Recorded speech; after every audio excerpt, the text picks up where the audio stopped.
du Père et du Fils et du Saint-Esprit. Viens à nous, Esprit Créateur, visite les âmes de tes fidèles.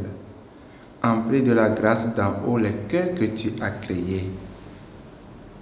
Toi qu'on nomme le conseiller, tu as le don du Dieu très haut, source vive, feu, charité, invisible, consécration. Le Seigneur soit avec vous. Évangile de Jésus-Christ selon saint Matthieu.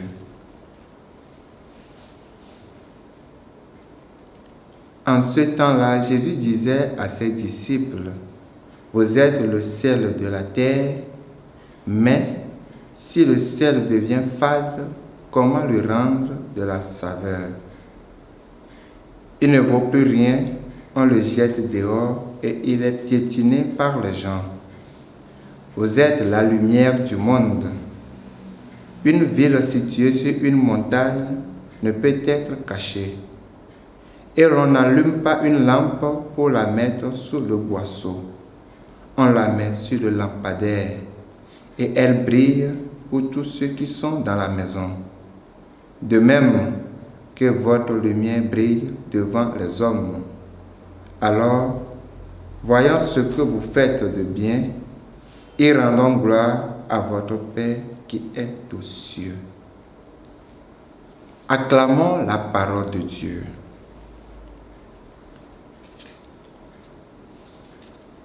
Sous l'ordre d'Élie, il ne tombait plus une goutte de pluie.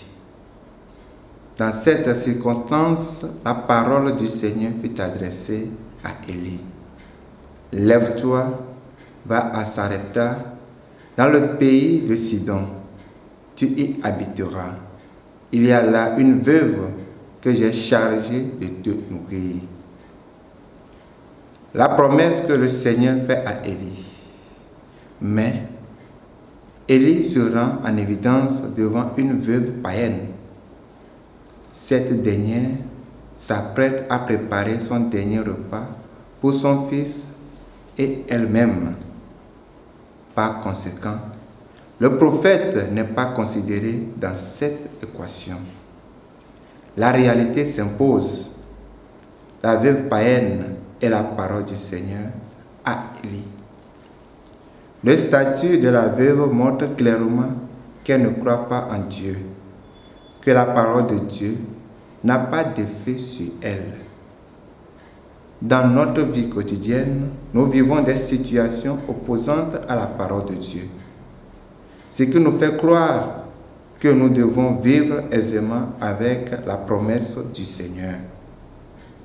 Le prophète Élie nous invite à travers son attitude à ne pas paniquer, à avoir confiance en Dieu et à œuvrer pour l'accomplissement de la parole de Dieu dans nos vies. Ainsi, nous rejoignons l'Évangile où nous sommes invités à accomplir les bonnes œuvres, à faire du bien.